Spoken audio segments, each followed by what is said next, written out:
As we move into the interactive portion of the course, we need to have a clear understanding of the differences between symbols when it comes to timeline-based animation and code-driven animation. Also, how the properties change based on what type of symbol do we create. So with this in mind, let me go ahead and create a symbol with what I have on the stage right now. I'm going to press F8 to create a symbol. Having selected those items, let me go ahead and press F8. And I'm going to call this sun. Now, before I continue here, this is one thing that we haven't talked about, and this is one of the most important things, the most important differences between symbols for code versus symbols for time-based animation. The registration point.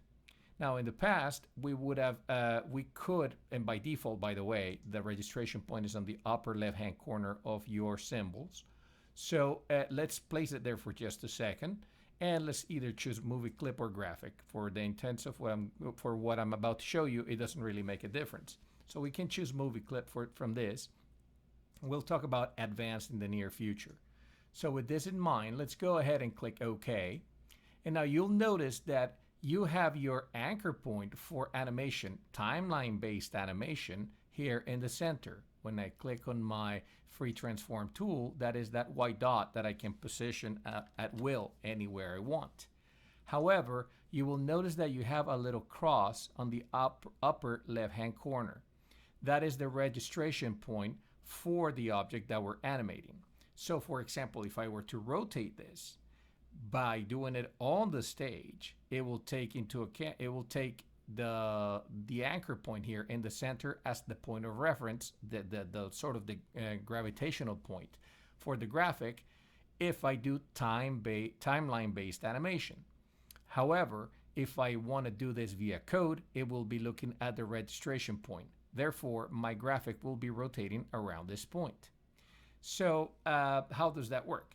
Well, how do I change that? Let's say there are many ways of changing it. First, and this is what I said at the beginning of the video, you should be paying attention to what your end goal is going to be in order to decide where your registration points or your points of reference are going to be before you actually start into production.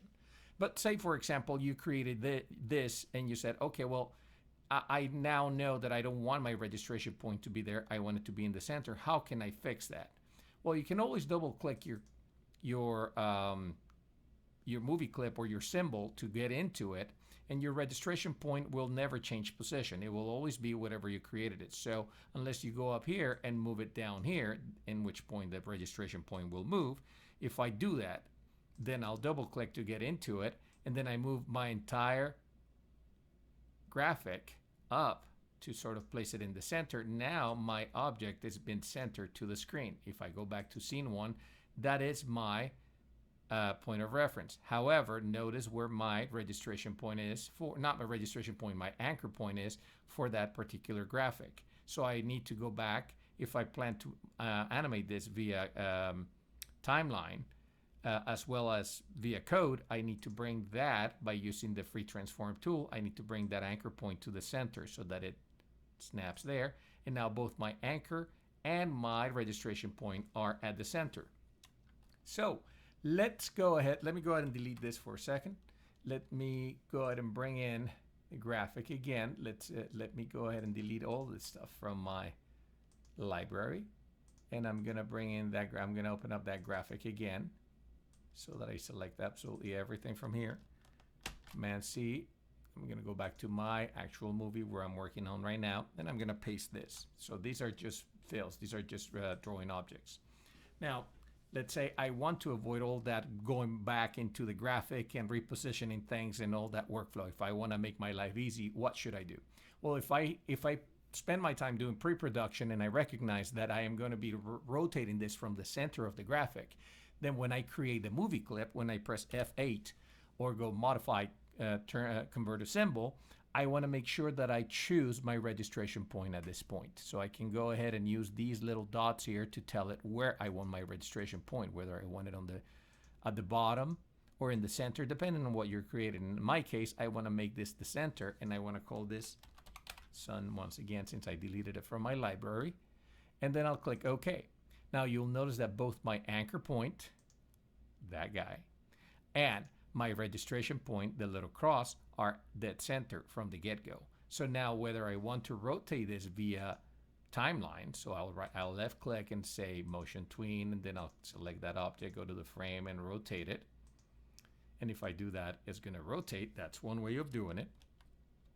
Or let me undo that, or if I want to rotate it via code, in which case I would probably just select the object, make sure that I give it an instance name on the stage, make sure that I go under properties object and make sure that I give this a name so that the code can recognize what object it is.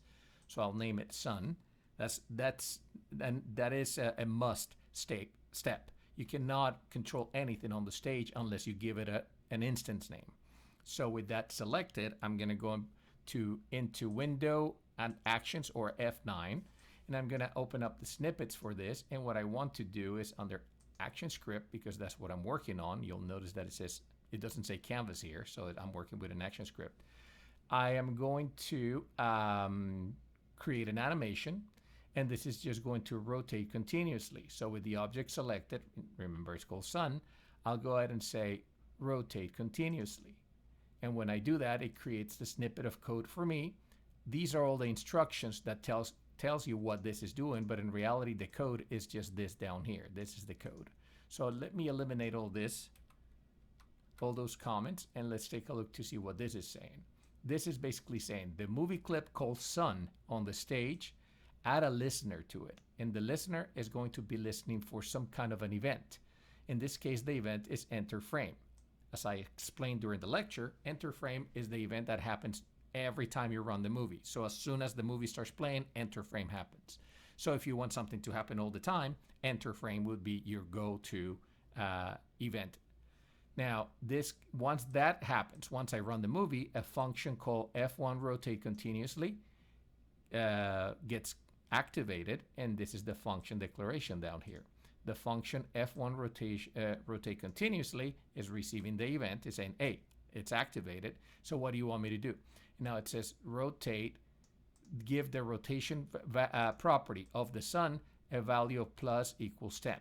Now remember, these are your operands. Plus equals means whatever value this was to begin with, add 10 to it. So if this was 0, when I enter the first time into enter frame, meaning the first time I go through a frame, the next value is going to be 10, then the next value is going to be 20, then the next value is going to be 30. It's going to keep on adding on to the value of rotation. So basically it's going to be rotating 10 degrees each time I enter the frame. Therefore, it's going to give me a pretty fast animation, watch. And maybe that's not what I want. So how do I control that speed? Well, this is plus equals 10. So what if I want to move only at 1 degree at a time? Let's change that 10 to a 1. And if I do that, my animation slows down. So I have a way of controlling that animation this way. I can go even slower. If I go 0.5, it's going to go really. So you have absolute control even with fractions. You can control that via code. And you'll notice the main thing is that my anchor point and my registration point are both in the center. And so whether I did it on the stage or I did it via code, on the timeline or via code, that basically my anchor point and my registration point are at the center of the graphic. That is one thing that happened. The second thing that happened is as soon as I created the snippet, the program created a layer called actions for me, and it added a keyframe, an empty keyframe to it with that little A on top of it.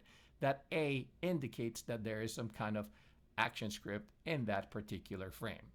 So you have the ability to change, basically, like I said, the different properties of these objects via either timeline, as we did in the past, or via code, as I just showed you.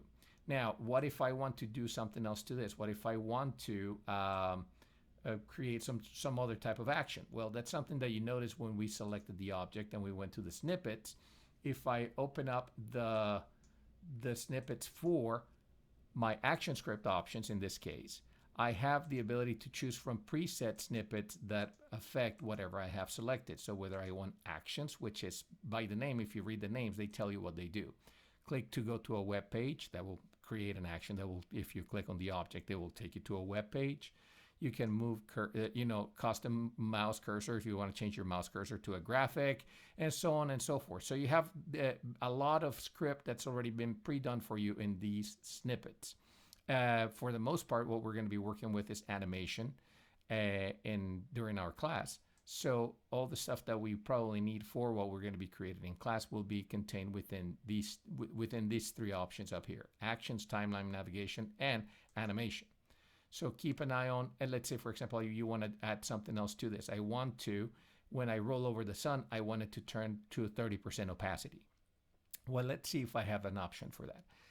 That's obviously not timeline navigation. I'm not going to be moving on the timeline when I roll over the sun. Is it animation? Animation would be something that's continuously happening. So no, that's not something that I'm looking for. It's an action. So under action, I should find something that says, let's say, or maybe it's a mouse action. Let's say, if I select the object, let's say I want an event handler, and that would be a mouse option, a mouse over action. So if I select mouse over, it's going to add that extra code for me in here. Let me remove the extra comments that I don't need. And let's take a look at the actual content of my code. So what does the code say to me? It says, if I roll the listener that is the sun is listening for an event of mouse type, and that mouse event is called a mouse over.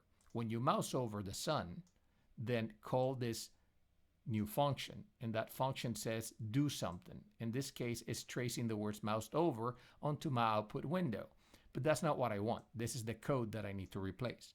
What do I want? I want to change that sun value to 50% opacity. So I can do one of two things. This is my event target. This is the target of the whole action. The sun is the target. So if I say event dot target dot alpha, I'm saying the sun's alpha value equals 0.3. Remember, alpha values count from 0 to 1. It's the same as scale. From 0 to 1, it's 100%. 0 being 0%, 1 being 100%. So 0.3 equals 30%. So that says if I roll over the sun, make sure that the alpha value for it turns to 30%. So if I do this and I run my movie, let me run the movie. If I roll over the sun, my sun turns into 30% opacity. By the same token, I could add a mouse out action to bring it back to 100%. So let's do that. Let me go ahead, and as a matter of fact, I can go ahead and, I'll just do it through the snippets. It's probably easier. So I'll select the sun mouse out event.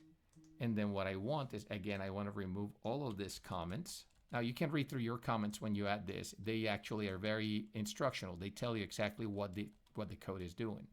What I want to do is I want to copy this line of code, the one that made the actual change inside the previous function, and I want to replace this line of code, which is just doing something called trace. And I want to make that come back to 100%. So that's 1 on the alpha value. So when I play this back, if I roll over, 30%. If I roll out, 100%. At the same time, it keeps on rotating because that was the first action that I created with this particular piece of code. So that is how you start affecting the properties of objects. The main thing out of this movie is to remember that the registration point is something that you need to keep in mind in order to apply the changes that you want to apply to your movie clips based on whether you were doing timeline-based animation or if you're doing animation driven by code.